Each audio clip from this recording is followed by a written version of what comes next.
energy. Come on, energy, Nick. Gotta wake up. Wake up. Warm up. Clap our hands. Okay, ready? We're gonna wake up. Welcome back to the Gamers Love Language podcast, you guys. Happy Sunday. My name's Jackie, aka Getsy. I'm Ebbles, aka Nick, and in today's episode, we're going to be going over some Discord questions that we've been getting from our community. But first, Jackie, how was your week? My week was so wonderful. I have some Twitch milestones to share with you guys this week. I hit 700 followers last week on Twitch and 750 followers on TikTok. And I made a big announcement, which I'm going to share on here, of just some of the things that I am implementing into my stream. So when we hit 1,000 followers on Twitch and 1,000 followers on TikTok, I'm doing a really big giveaway, and I'm giving away my copy of the Taylor Swift Midnights vinyl, and it's the Moonstone collection, and everyone seems so excited about it. That's like awesome. It's made a huge change in just like engagement, and I've seen so many people coming back more consistently, and like people are just so excited for that. So yeah, I'm really looking forward to being able to send my little baby Midnight's vinyl to a new home. She's going to be rehomed, and I'm very, very excited about it. That's what about awesome. you? What was something fun for you this week? Did you have something awesome happen? This week was it was a interesting week overall, actually. I don't know. I was going through a weird mindset thing. Most of my community members actually know about that. We talk about mental on streaming so much within the past episodes that we've done. Yeah. But there's also the invertedness. There's mental from your personal life that can also affect your content. Mm-hmm. And so that's kind of been my overall hurdle. And that's something that I've been navigating through a little bit over the past, I would say more kind of the past 2 weeks, really. But I'm happy. I'm getting better. I'm trying to get better. Yeah. We love growth. Yeah. And sometimes we go through things and, you never know what might happen in your personal life that might affect, how you're doing on Twitch or your content and stuff. So. Exactly. But you have the greatest, most kindest community, and they care about you so much. And yeah, we're so grateful. I just want to say I'm so grateful to Nick's community for being so kind and loving to him. So yeah, you guys are making a huge difference in his life and in ours. Absolutely. And that's the big thing too, because once you're in we've talked about low morale, we've talked about just the difficult hurdles that can come and be associated to content creation and even just Twitch streaming online. But there's low morale that can happen in other areas of your life. Like some members are going through hardships that in my community. Some members are having animals pass away. Some members are going through having to relocate and lose all of their friends within school. And then those are a lot of real life things that are not easy to navigate through. And then in your own personal life as a content creator, you are going through your own hardships as well. So navigating through that and then trying to be as supportive as you can and giving so much of yourself, it's one of those things to where it's I'm very, very grateful for the community that I do have that is constantly pouring back into me as much as I'm trying to pour out to them. Yeah. It's just really nice to I guess the best analogy is you have your own personal cup, and if it's always constantly being poured into, you're always going to be overflowing and being able to give back out. So that is just a really nice reassurance that and you've just been experiencing certain areas of your cup not being poured into, and so that's why it's been a little bit hard. Just patching those leaks. Yeah, patching little leaks in our cups, which I always like to say at the end of the day, we take our little cups, we just pour them out. All that gucky stuff gets poured out when we put good stuff in so that we can enjoy our time with you guys. Nick, are you having any new fun things in the gaming world that you're really interested? What are some of your favorite things right now in our little world? Regarding gaming, I've mainly just been doing Rocket League content still. That's just been kind of my niche. I think the biggest thing that I'm excited for is that I'm actually in the process now of creating my own unique free course for the game that I'm actually playing the most of. So I'm making my own free Rocket League coaching program for all of my Discord members. It's going to be so amazing. I can't wait to see what it turns into, honestly. Right. And I'm making that accessible to my Twitch subscribers. When do you think that's going to be launching? I'm going to be spending some time over this weekend to really try and like get the videos that I know that I want to get done. I think a big thing, and this comes down to just content in general. Like I think, I mean, you have went through this too. Like when you have an idea of content and you can sit on that idea for so long rather than just getting it out. Yeah, I've done that a couple of times where I have great big ideas of just like, oh, I want to film this for TikTok. I want to film this for YouTube Short. I want to film this for Instagram. Take this picture, you know. My inspiration collection on TikTok is over 175 videos. Yeah. Like that's a constant thing for us. We always save our favorite videos and stuff, and we have like filming, editing, inspiration collections, and they're massive. We literally can't make enough content at this point.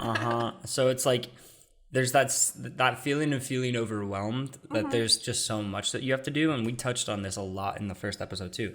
Not that we're getting burnt out. It's just like there's a lot that I know that I want to get done, and there's just not enough time in my day between trying to manage everything. Yeah. So prioritizing, getting things like visually for myself to prioritize them in the order that I know that I want to prioritize them is big. But I think over this weekend, I'm going to be getting the things that I want done. It's going to be available to my Twitch subscribers first, and that's going to be like the main access point. Yeah, and that's cool.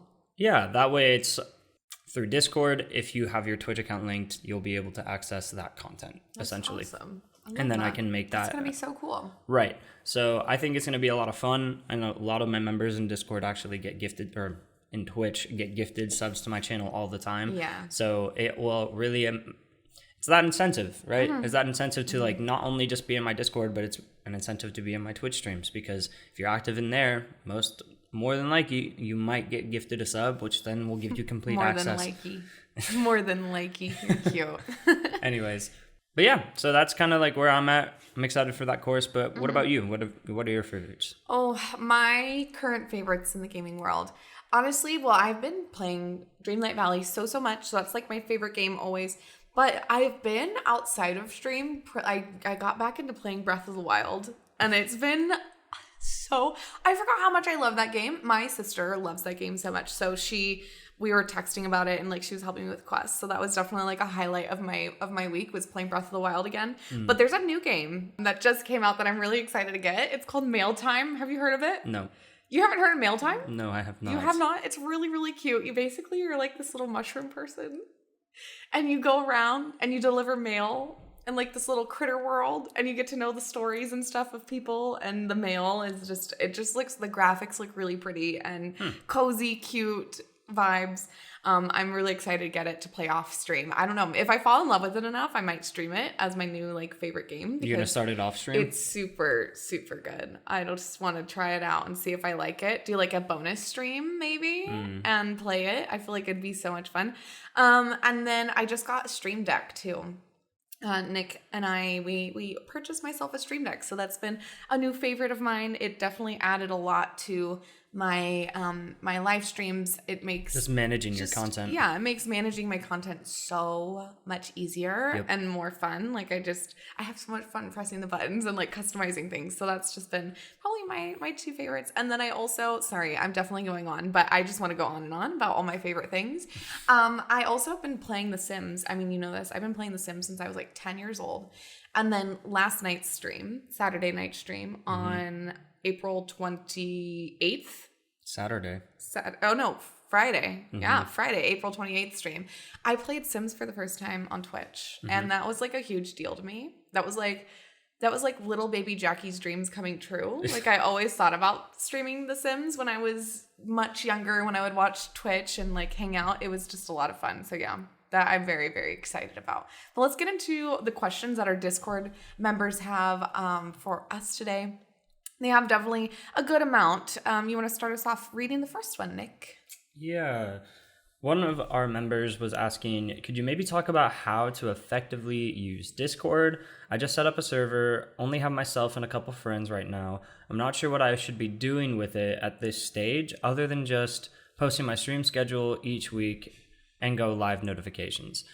I think you've started off in a really, really good spot. Mm-hmm. One, you've started making your Discord. That's awesome. Right. That's just getting your feeding and in Discord and getting yourself off the ground there. I think it's amazing that you're already posting live notifications. Mm-hmm. You're already doing your schedules there. That's just a small portion of it. I would say to add to Discord, making fun, creative channels. If you even want to take like inspiration from us and look at our Discords, mine's called Getsy's Realm, and then yours is the Vibe Village. You guys can definitely like go into our Discords and take inspiration from those and the kind of channels that we have in our Discord servers. We just have lots of fun areas for people to hang out, to chat, and then you have even voice channels too. I don't have that. What does that entail? Well, in my community, I allow people to actually use it as a means to like collaborate with one another. So I have voice channels specifically for Rocket League. Mm-hmm. So they're called game room channels, and I have like I think 4 different game room channels specifically to allow members of my community to connect with one another, to be able to hop into a call and play a game with each other. So essentially like this could be something for you if you wanted to like have a Mario Kart one for people to like collaborate and play Mario Kart together on the Switch, or for Animal Crossing if people wanted to like talk live while going to each other's islands. Mm-hmm. Those are things that you can start to try and incorporate. But a big thing too is as you're growing, you have a very personalized Discord right now with it being small. So you can be collaborating with the people that you have currently and see what ideas they have. What would they like to see in your Discord server to really have them be a part of that customization process, so that they feel like, oh, I'm in the process of creating the server with you. Because I feel like that's a really good way. And that's kind of what I've been doing, taking suggestions. I have literally a channel in my Discord called Suggestion Box. That way people can tell me like, hey, like having a channel that people could create stories and like do like a single word. I have a counting channel where people literally just count. I think we just hit like 2,500 on that on that counting channel. We love a counting channel. But yeah, I think there's a big thing of you don't want your Discord server to become a like kind of robotic. Yeah, I guess that's a good way to put it. I think what I'm trying to say is prior, back in the day when I was streaming, my Discord server became just a notification heck hole. Mm-hmm. I think is the easiest way to describe it. Like everybody was just adding and pinging one another. And you don't want that to be the case, because that's a great way for your Discord server to just be muted and never interacted with. Yeah. So have it be an area where people can collaborate, connect, and know that, hey, the important stuff like regarding you as the owner and as the main like creator of the server, if it's going to be an area for you to redirect people over to your other forms of content, then that's fine. Yeah. I would definitely take advantage of creating spaces in your Discord for people to communicate after, because if you're streaming and you're live streaming, right? What you want to do is like, how do you get your Twitch people over to your Discord is by having almost incentives in your Discord. Like, hey, we're talking about this right now. I posted a picture in my Discord. Why don't you go check it out? Let me know what you think. I did that in my most recent stream. I have outfits that I'm trying to rent for a wedding. So I posted all the outfit options in my Discord. Then I let everyone know on the live stream, hey, I have all these pictures of dresses that I'm looking to rent for a wedding. You guys go vote on them. Let me know what you think. Tell me what you think in chat so that I can know your reaction.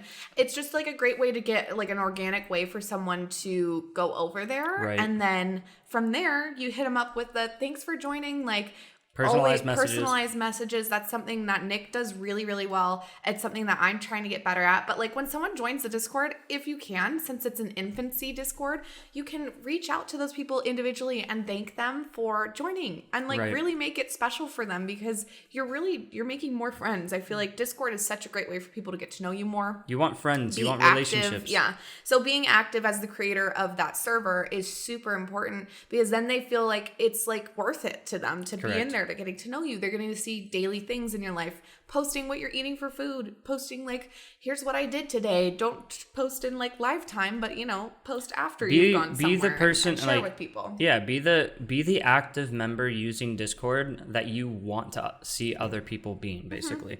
Like I guess it's kind of like the golden rule: treat others the way that you want to be treated. Like use your server in the way that you want it to be used.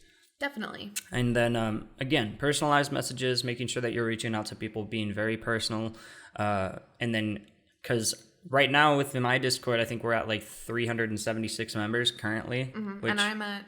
You're over 100. Oh, I just hit 150, I think. Yeah. You're growing crazy. Yeah.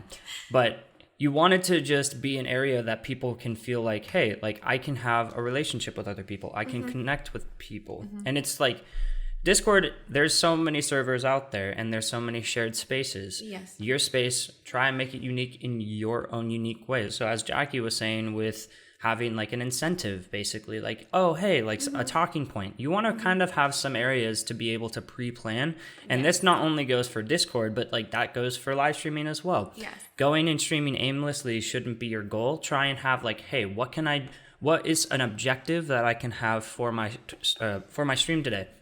So if you're playing like Animal Crossing, you can have, okay, I really want to get this villager, or I really want to get this made.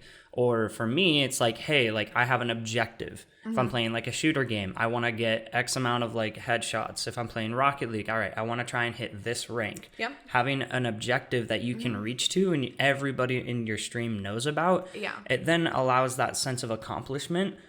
Yes, it does. And you can challenge your Discord members to also reach those same objectives with you and have almost like competitions. Like that's a fun thing to do inside your Discord as well. Exactly. Like if you beat me, post it in my Discord. I want to see like who can be the first person. Who can get to it first. That way, like that's a fun way to have people engage with each other. Exactly. Yeah. Because I think people naturally love it's that competitiveness. Healthy competition, competitive, people like that. Some people do. Some people don't, but that's okay. We have fun in there. I think your top channels that you should be having in your Discord definitely have your announcements, your welcome, an introductions panel.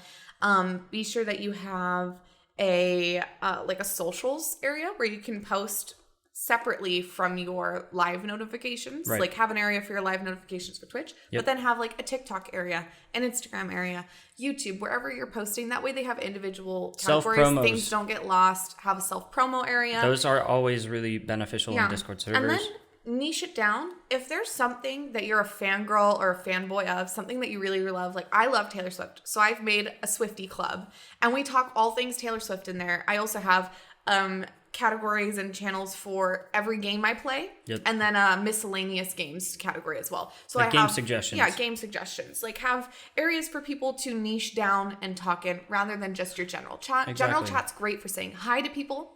It's super awesome for just like saying hey, checking in on people's day, connecting, saying hello. And then you can have redirect people into the channels that associate with the topics that they're talking about. What's your favorite channel that you have? Like if you had to choose one channel in your Discord, what's your favorite one to hang out in? Honestly, it's my general chat. Your general chat? I mean, same. I love my general chat. Yeah, like there's just so much there's kind of like no rules. I have a lot of different channels in my Discord server. Like I have a bully channel where people like ironically bully one another like in a fake kind of sarcastic way, which is always really funny. On my counting channel, I have a dedicated collection space for coaching and Rocket League.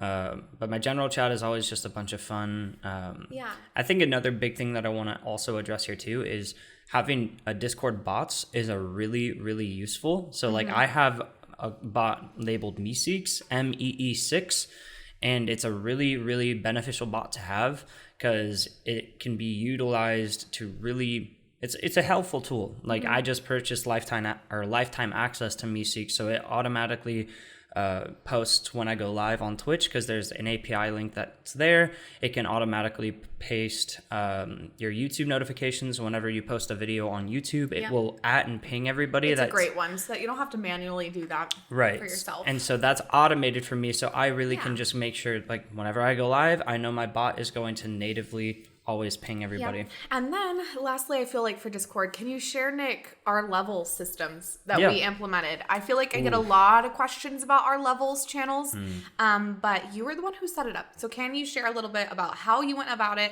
and what it does and how it protects our servers? Yeah, no, absolutely. So there's a big thing that you want to ensure that you want to protect yourself, like, and your viewers, absolutely, and your members. Like, you are an owner of a server, so you have to realize that it is on you to ensure everyone's safety online in your space. So let's face it, there are people out there on platform that want to be mean, want to troll, and want to share things that should not be shared. I don't want to like trigger anybody, but I think everybody kind of knows what I'm talking about when I hit this subject, right? Yeah. You don't want there to be sus level content that is showing up on your platform. So what Meeseeks is really good at, and again, this is a paid version that I just got main access to. However, it can be a manual process in your early stages so that you don't have to invest into it. And then once you get to a level, you can. For instance, lifetime access on Meeseeks is $90.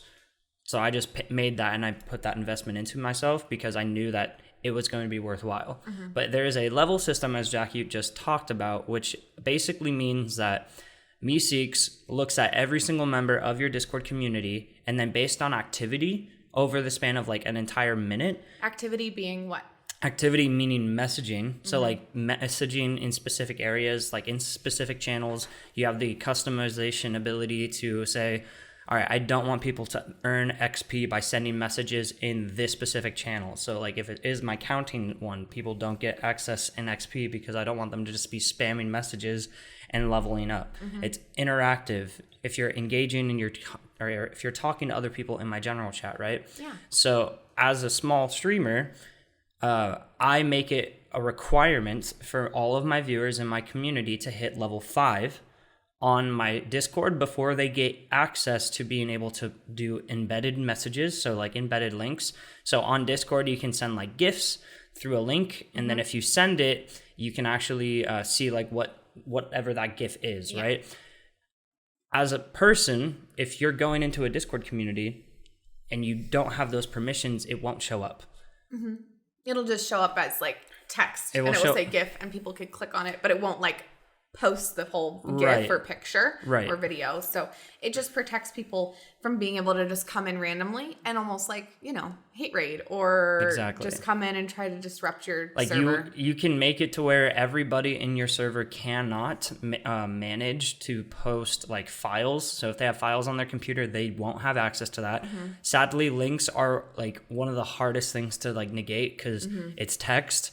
People can do hyperlinks on your server, but you can get rid of the embed so it won't show up in your Discord. Somebody actively has to click it. And if you know that it's happening, you can then ban that person and then get rid of all of their messages quickly. So having the levels is super great. And then you can create roles later down the road, or like when you're setting up your Meeseeks bot for the levels, create roles. So myself in my server, I have the friends role, and friends allows me to assign a person who's reached level 5 or someone who I know has been active in my chat and who is trustworthy in Twitch. Like, I can know if you're, you know, gonna be kind and okay. So I can give someone the friend role before or after they reach level 5, which allows them to have the permissions in the channels to attach files, to add GIFs, and to be able to connect in that other unique way. I think it's a really great way, and it's almost like a competition because there's a leaderboard and like you can see who's the best. Like, you're not even number 1 in your Discord. I just checked this yesterday.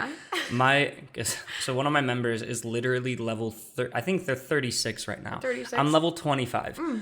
They've sent over like 20,000 messages in my Discord single-handedly. It's so cool because when you get to see that as a creator and see like, oh, well, who's been active, it's almost just like, it's so endearing because you just get to see like, wow, these people like really care and hang out. It's a great way to see like who's really been there for you. And you can use that too. Use that to show appreciation to people, and you can use it as a competition. Like, hey guys, this week I'm going to do a giveaway. Whoever the number 1 reaches the number 1 level besides myself gets X and X.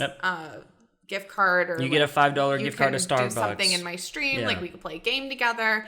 Like, that would be something fun. A giveaway doesn't always have to be something along the lines of money. It can be like, let's play a game together. You get to be on stream. You could be featured on stream. So like for me as a Rocket League coach, like I'll give you a private one-on-one coaching session, something along those lines. There's a lot of different ways that you can uniquely create incentives within your gaming niche, and researching that game niche is huge. See what other creators are doing and then add your own unique twist to it to be able to be unique in your own way. Exactly. Our second question from someone in our Discord is, could you guys talk about what video editing software you use for TikTok, YouTube videos, and what would you recommend for someone with zero experience? Well, Why don't you start? I'll start off. For TikTok specifically, just because I don't edit for our podcast and I do not edit for our YouTube channels, that is all Nick, so he'll talk about those. But I do a lot of TikTok. I'm super active. I post 2 to 3 times a day. Eventually going to be posting 5 times a day once I can get more full time. Yep. What I use for very like aesthetically cut clean videos, I use CapCut. CapCut is super user friendly. It's just your basic editing software for sure. And it can be utilized on both PC and on mobile. So I do it a lot on my mobile phone. I use CapCut on my mobile phone the most. Another thing too, CapCut now on TikTok, have you seen that literally like it'll show it's a CapCut template? Yeah, so they have templates, which is really great. I use templates for like trending memes and trending sounds, and those always pop off on TikTok. Typically. I would say if you see a CapCut template on your For You page, there's like the John Cena one that's dancing. Yeah, the John Cena one. It's a really good one. It is a really, really great editing app. It's user-friendly. So like when you're in the app, it's super self-explanatory. You can easily cut and delete and split your videos, put videos together. And what's great is you can save, it's free. It's a free app. So you can save your edited file to your phone or to your desktop without any watermarks. Yep. The only difference where you might get a watermark is if you use CapCut templates through TikTok, you enter through the TikTok template to CapCut, make your video. If you download the video to your phone, you will get a watermark with the template. But if you post from the CapCut app to TikTok, it will only give you that, like, it will say it's a CapCut template on the video, but you won't get a watermark on the video. Correct. So from there, you can use like you can use a download web browser where you can Snaptic. You can use Snaptic to be able to download the video without a watermark at all. Watermark at all. And that way you can use it for your reels or your shorts. So that's a really good one. And then mostly, actually, like 95% of my videos are all filmed and edited in app. On the Instagram Reels app and on TikTok app. I just find like there's so much gold in just using those apps through and through. Like TikTok loves that.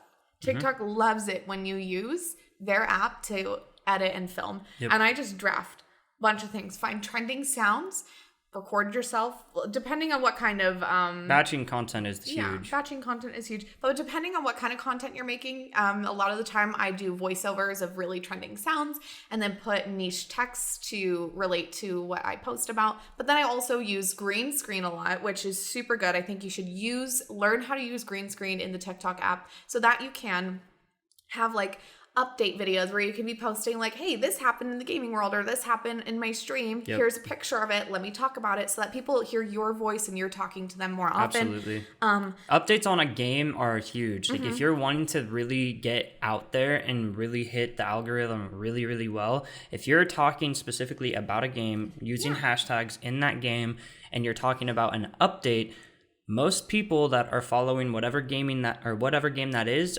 going to most likely listen to it, especially if it's new content. They're like, do I know about this? The videos that pop off for me normally are my green screened like new videos content. Where I'm talking about Dreamlight Valley and like the updates that happen and when we hit community challenge goals, like those videos do really well. Or if I'm talking about an item in a game and I have a picture of the item in the game and how excited I am that we're getting it, those videos do really well because people love to know what's going on. They love the visuals. They love it all. So yeah, I would just learn how to use the green screen in TikTok. That would definitely be what I use. When it comes to editing in the podcast or editing our YouTube videos, Nick, what do you use? What software? So I have a paid version of Adobe. So I have the full Adobe suite. I've been using and paying for that ever since college. Yeah. So that's just something that I really utilize. But I use Adobe Premiere Pro. I've been using Premiere Pro ever since I was 15 years old, so I'm really just grandfathered into that software. Yeah. I've known the software really, really well. Is it difficult to learn for new people? It can be. It really can be. So I'll leave that up to y'all. Like, I've thought about potentially creating legitimate, like, just a playlist on this for this podcast on our YouTube channel, specifically just for like tutorials in the event that you guys have questions that I can go over, and just create raw form content, kind of doing tutorials on specifics. But Premiere Pro and Adobe Suite is not free. And I do not recommend torrenting it, because that's never wise ever. Oh, no.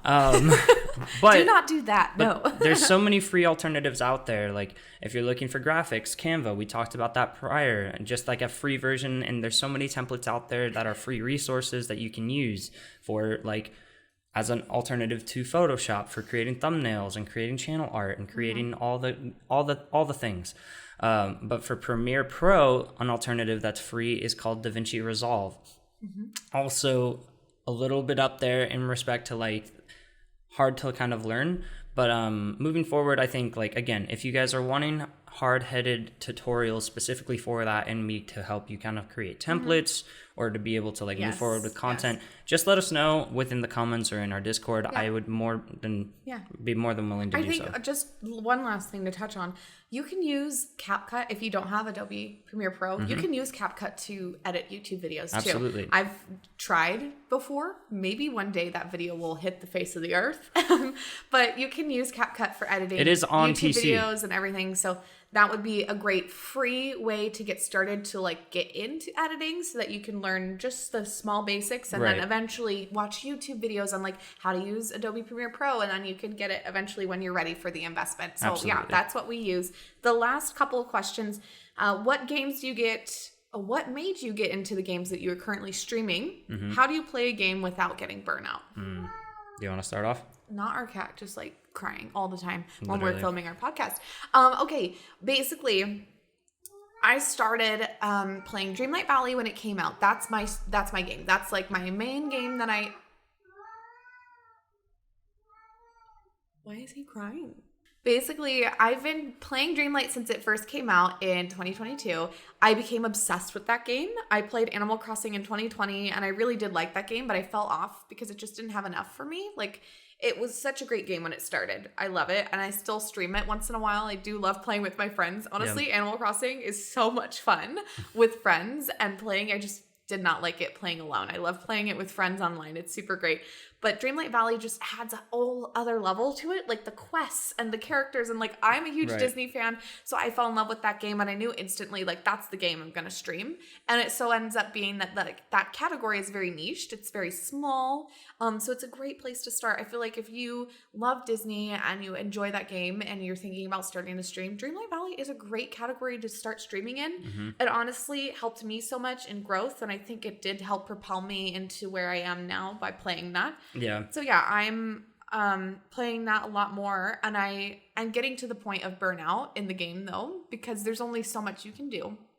It's in beta still. It's still growing. They have to add more updates, more characters, and so I'm constantly grinding the game, and I've almost reached the very end of where we're at. So now I'm at the point of having to wait for the next update. But basically, to avoid my burnout, I play lots of games outside of Twitch, outside of streaming, outside of Dreamlight Valley. I have to find some things for me to do so that I feel like just, filled in a way, because games are such a therapeutic thing for me. Gaming is something that brings me joy, and if I'm just doing it for work, like, you can easily get burnt out on that. Because you've been playing games for literally ever. And I just need to be able to have that outlet of playing other games. So I've been playing Breath of the Wild. I've been playing games on my Switch over and over again. Like, that's just how I do it. Sims has been a great outlet for me. Yep. So yeah, that's just how I kind of avoid, is just having another place for me to play a game, a different game. You want to be able to play games outside of your just conventional streaming. I think really, like, you'll get burnt out. And I mean, I've been playing the same game for 7 years. And the nice thing about Rocket League and me playing that game, and I got into that game because, I mean, I got into streaming that game, however, because I was up in the like top percentage. I hit the highest rank in the game, and then they ended up changing it, and then they added another rank on top of that, which pissed me off. And so that literally kept me going and going. There. Don't worry. Maybe. Just another 1,000 hours in the game. And tried 4. But yeah, like there's always like that edge, right? It's a competitive game. It's a sport, and there's esports behind it. There's a lot of new content that they're constantly adding into it. So there's always like, if it's a competitive game that you're playing, there's always that draw that brings you back into wanting to play the game. But on games that are like single player and that only have a specific amount of content, once you reach that threshold, it's kind of over. So trying your own unique way to add spins on that content, especially if it's a good category like Dreamlight Valley for you, having niched areas that's not super saturated on a platform, that's a great way to be able to grow. However, you'll get to a point after a specific amount of time, if you're utilizing multiform media, if you're posting about it, if you're doing updates, if you're creating a following, maybe you'll draw new people into the category, but also you're going to max out on that category eventually. And once you do that, then it's the matter of like, okay, what can I be doing if I want to stay in this category and I love this game? How can I continue it? So adding your own unique twists, being able to think of it this way. If you're able to create new content or incentives for the whole community together, that's a great way to be able to keep people enticed to play the game. You've been trying to get me to do this, like for Dreamlight creating Valley. your own challenges for people. Like, hey, we're gonna have a build challenge. Who can create the best like area within this space? Like Sims could do that too. Like build challenges. That's a great way. Why do people play The Sims so much? It's a very creative. It's different every single time. Dreamlight, you kind of have that same area to be able to do, but you want to be able to like give people a reason to play the game. New content's great, and devs will always do that, but you want to be able to kind of like, if they aren't doing that or they're mid in the process of creating a new update, what can you do as a creator to keep people engaged? And that's kind of that bridging gap that devs and a bunch of other gaming companies love to see, especially if you start doing that early on, because then as you grow, if this is something that you're wanting to pursue, you can really reach out and be like, these are what I've done for other games. This is what I'm passionate about. It allows you when you end up going to conventions in like gaming spaces and events, you can then talk to these companies. Totally. Yep. That's exactly it. Hit it right on the nose, babe. You guys, we're so grateful that you're hanging out with us in today's episode of the podcast. We really hope that we can see you in our live streams and in chat. If you guys are looking for a fun, cozy place to hang out, you can definitely come over to my stream. It's Getsy with 3 Z's. And then if you're looking for some super fun Rocket League content and some chaotic energy, you could go over to Official Ebbles on Twitch and hang out with us there. We do giveaways every Friday for gift cards for our community members. And we just love having you guys in our Discords and hanging out. Thank you so much to everyone who sent in questions, and we can't wait to see you guys next time on the podcast. Thank you so much for hanging out. We love you guys. We'll see you next time. See you guys next week. See you next week.